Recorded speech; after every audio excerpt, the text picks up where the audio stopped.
Well, good morning, Interbet fans, and welcome to Greyville on the Poly Track today. This is Wednesday, the 27th of January. And as you know, the Poly Track can run any way you like. But just getting back to yesterday's racing, it just shows you how bad an effect bad racing has on pools. The Pick Six got just over 500,000, which is very poor considering we're at the end of the month. Now, why is this? And it's all because of consumer confidence. The consumer being the punter. And there's no confidence in a card like yesterday's card. There are horses that run to form, there are horses that don't run to form, and it all boils down to one thing: lack of control. I'm on this bandwagon, and I really believe that the one way we're going to be able to sort out the woes and ills of racing is to make sure that we have better control. More inquiries, more form reversal inquiries, more inefficient ride inquiries, more interference inquiries.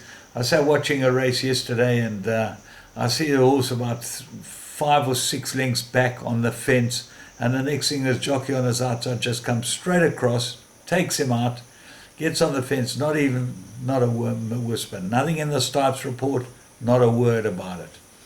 This is the problem we have. So unless you pick that up in a report, you don't know why that horse didn't run to his form. Well, it didn't run to his form because it got taken out going into the first bend and never recovered. And as a result, it will come out next time at 20 or 25 to 1 and probably win, or certainly run a lot better.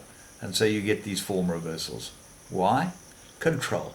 This business is all about the control. And really, the only way forward is for us to tighten up the whole way we run racing. And it's got to start at the top. The NHA, I know they think I'm on their case, but I'm on their case for very good reason, because they really are inefficient and ineffectual.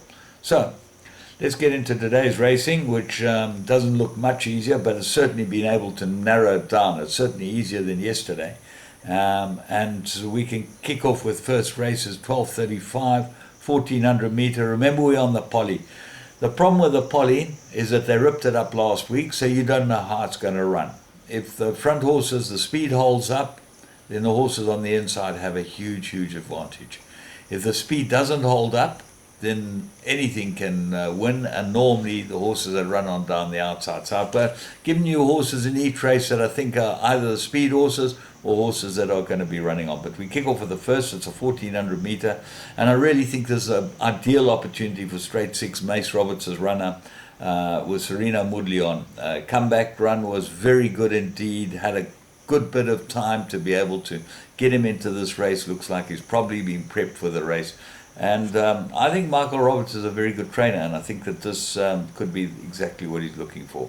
So what are the dangers? There are a number of horses that got some form here. Dark Fate has got pace, so he's very pacey, Dark Fate. He might get to the front and hold on. What a Rider's got fair form. I just think that he might be needing blinkers, this horse, and certainly he should run well. Storybook, improved last run. One of those races that if you don't go for straight 6, well, there are 4 or 5 of them that could win. Race 2, Maiden Plate, 1600 meters. And the favorite here is Global Appeal. The blinkers improved this horse. Stuart Randolph rides it for Gareth Van Zyl and should run very well here. The two big dangers look like Ventriloquist and My Big Vision. They both look like they'll run really well. Dylan rides Ventriloquist for Doug Campbell, could be a big improver, and My Big Vision, 2 fair runs, Serena Moodley for Dean Canema, number 4 on the card, but 3 is the favorite. The horse I found here is number 1, the Z Rider. I think this will improve over the mile. I think that's what it's looking for. It's only had the 1 start, wasn't too bad at all, was midfield the whole way, but definitely over a trip too sharp for it. Nicely bred, could be the right horse and the big improver, because remember, it's had nearly over a month since its last run, probably tightened up a bit too. Tivoli Gardens got to have some sort of chance as well. Race 3, Maiden plate, 1900 meters, and here it looks like an absolute two-horse race. The odds-on favourite is Policy Target and does look extremely hard to beat. But if you go to zero rate, you'd believe that this horse could improve. Go to the Tiger Tank run, and that will give you a very good idea that there's not much between Policy Target and Tiger Tank. Well, Tiger Tank won, and Policy Target was a neck behind, and this horse, zero rate, was 1.8 lengths behind, but I'm not sure that this horse zero rate might not have improved, and it's a tough race. There's no value in the 7 to 10 shot. What else? Nostradamus looks like an improver over the distance. Alex Lingari gets blinkers. I don't know if that's going to help. And Golden Duck definitely got some form. Race 4, Mirror rated 70. Fillies and mares, they go 1700 meters. And I can only see two horses here, and I really like both of them. It looks open, but Mama Pajama gets some blinkers. My top choice is Amna Hall. And I think this filly's got ability. She comes back from a break, which is the problem. That's what really worries me. But she's had a long break since she won a maiden. She looks like a big improver. So she could be the right horse. I'd love to be able to see her go down or find out what the stable thinks of her. Although we did get a comment from Byron which said that she thought she was a very nice filly. 10, Sacred Ibis. 10 to 1. 1 for 1, course and distance. Ran on well last start. If Jabu Jacobs can get this filly tucked in and run on in the right manner, she could be very hard to beat. Shastina, drawn 12 out of 12 with a 4 kilogram claimer. Can't have it. It's going to have to go, or it's going to have to tuck in.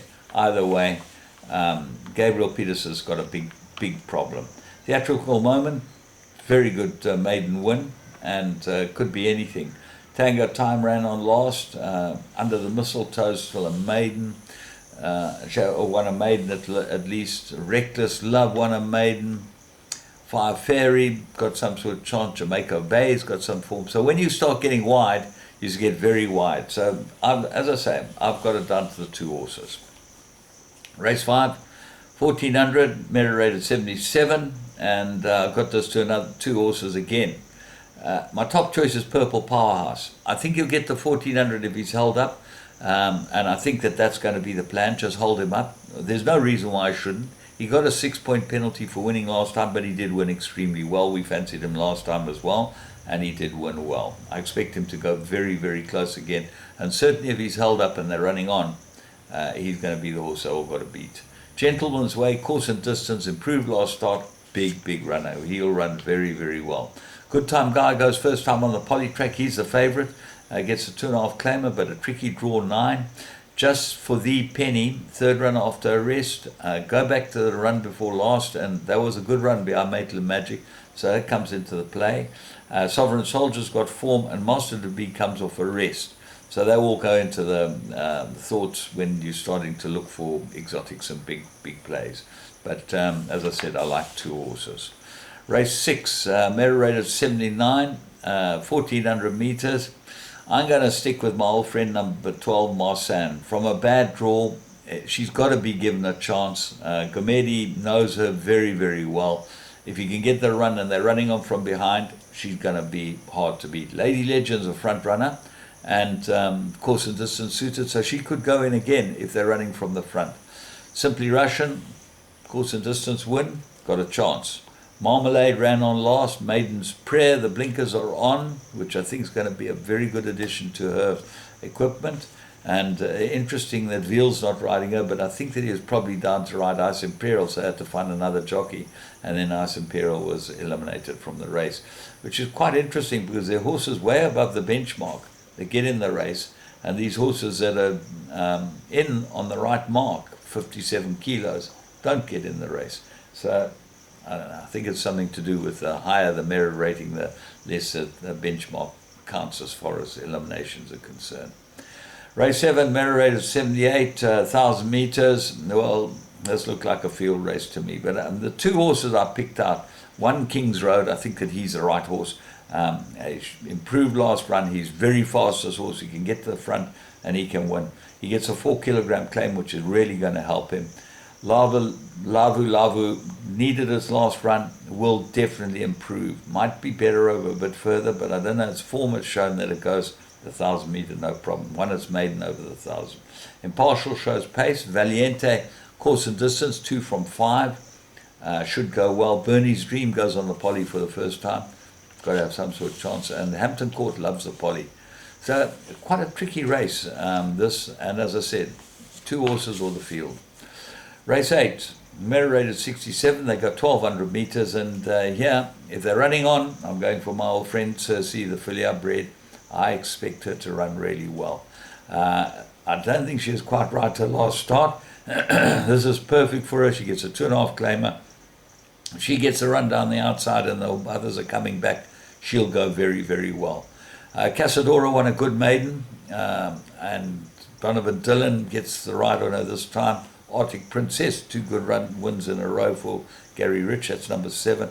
But danger, I think, is and Doozy. I think this filly ran a pretty good race after winning her maiden, which she won pretty easily, and I think she'll go really, really well here. So she's got to have a big chance. But Cersei, for me, my top choice, number 12. All in all, very interesting day's racing, and certainly there's a lot of value to be had, and I think that you're going to find a couple of results, but the rest will pretty much run to form. Hope you have a good one. From me, James Goodman, and the whole Interbet team. Remember, get on the games. I'm playing a bit of poker yesterday, won a few rands, so it was pretty good.